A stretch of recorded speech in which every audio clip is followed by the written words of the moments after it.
আসসালামু আলাইকুম। আজকে বানাবো থাই স্যুপ। আমি যেভাবে থাই স্যুপ বানাই সেটাই হচ্ছে আপনাদের সাথে শেয়ার করব। আসলে শেয়ার করার মতো কোনো কিছুই নাই।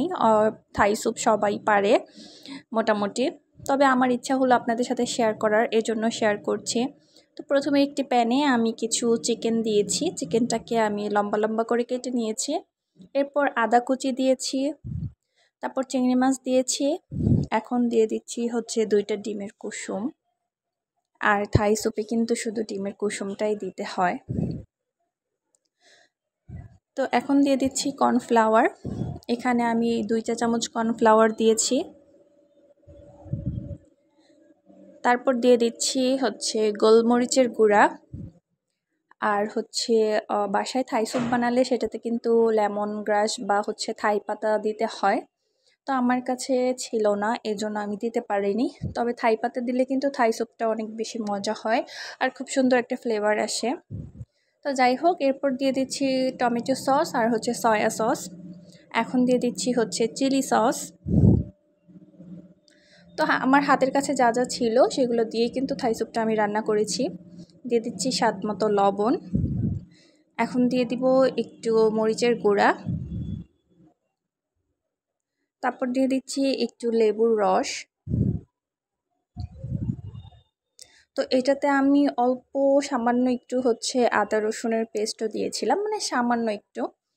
তো যাই হোক, এখন হচ্ছে সবগুলো উপকরণকে ভালোভাবে মিশিয়ে নিব। তো ভালোভাবে মিশিয়ে আমি পরিমাণ মতো পানি দিয়ে দিব।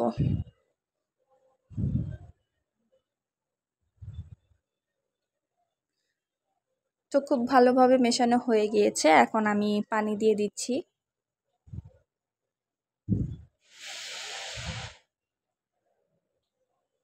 তো পানি দেওয়া হলে ভালোভাবে আবার একটু মিক্স করে এখন আমি চুলাটা অন করে দিব।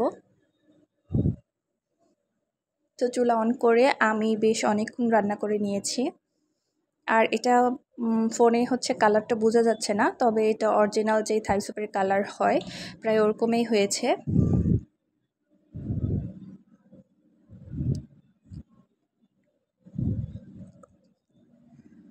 তো আমি হচ্ছে অনেকক্ষণ রান্না করে নিয়েছি।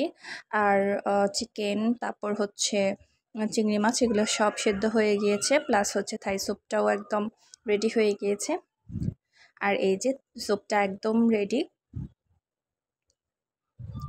তো স্যুপটা খেতে খুবই মজা হয়েছে, একদম পারফেক্ট হয়েছে, রেস্টুরেন্টের থেকে কিন্তু কম না।